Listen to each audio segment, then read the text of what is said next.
today there are interesting updates from Crimea. Here, Ukraine has reignited one of its most iconic weapons campaigns, unleashing a wave of Bayraktar drone strikes after systematically dismantling Russia's air defenses.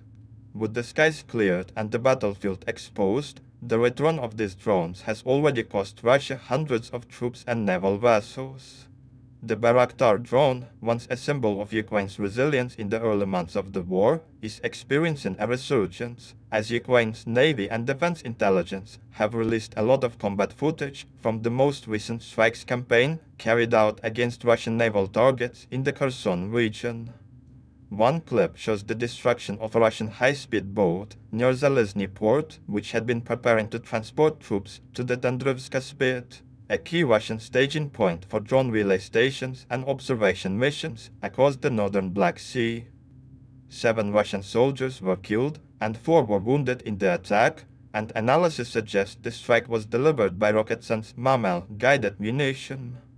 A second video featured another Russian boat near Zalezny port being destroyed after being marked by a laser pointer. Intriguingly, Ukrainian sources described this attack as being carried out with a missile, raising speculation about the possible use of the Sirit, a 70mm precision missile also compatible with the Bayraktar. As you may remember, earlier strikes by Bayraktar drones also cleared the way for Ukrainian Special Forces raids on Russian-controlled spits on the Kherson coast. These renewed strikes demonstrate not only the return of the deadly drone, but also the systematic clearing of Russian air defenses that had once forced it into near inactivity. This resurgence is inseparable from Ukraine's recent campaign to dismantle Russian air defense networks in Crimea, as strikes confirmed by released footage eliminated a 91 N6E radar from an S-400 system, a Kastat-2E2 radar near Yevpatoria, and a Podlyut system near Novofedorivka.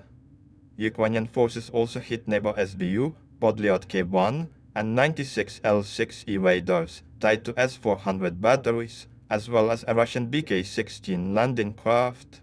Further operations destroyed a UTST radar and a 96 L6AP radar from another S-400 battery. Ultimately, a raid on Saki Air Base destroyed an S-300 radar, with each of these precision strikes often executed with drones, stripping away Russia's ability to monitor and intercept hostile aircraft.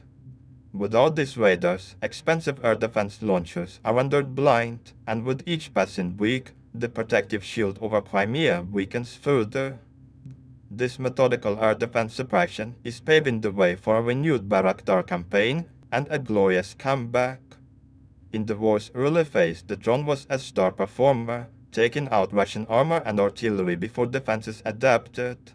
But once Russia thickened its air defense umbrella, the drone's large radar signature made it an easy target, leading to a drastic reduction in its use.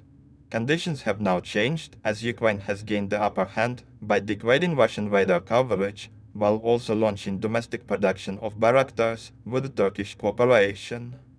This combination ensures Kyiv has both the tools and the freedom to deploy them at scale once more.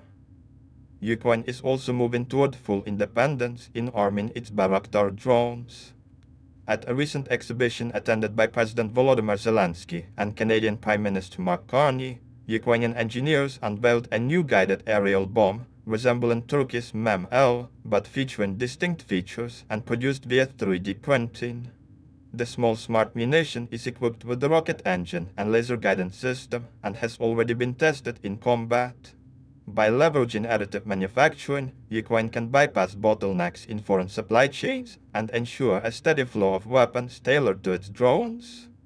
This innovation, paired with the Bayraktar's proven track record, could allow Ukraine to sustain a persistent campaign against Russian forces, striking boats, vehicles, and fortified positions with precision. Overall, the reemergence of Bayraktar drones is a direct result of months of systematic strikes dismantling Russia's air defense network across Crimea. With radars neutralized and launchers degraded, the skies are once again open for the Bayraktar to hunt.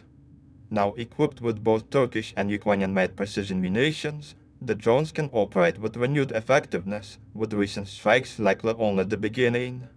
The resurgence will support Ukraine's broader strategy in the Black Sea, enabling naval drones, special forces raids, and even potential strikes deeper into Crimea.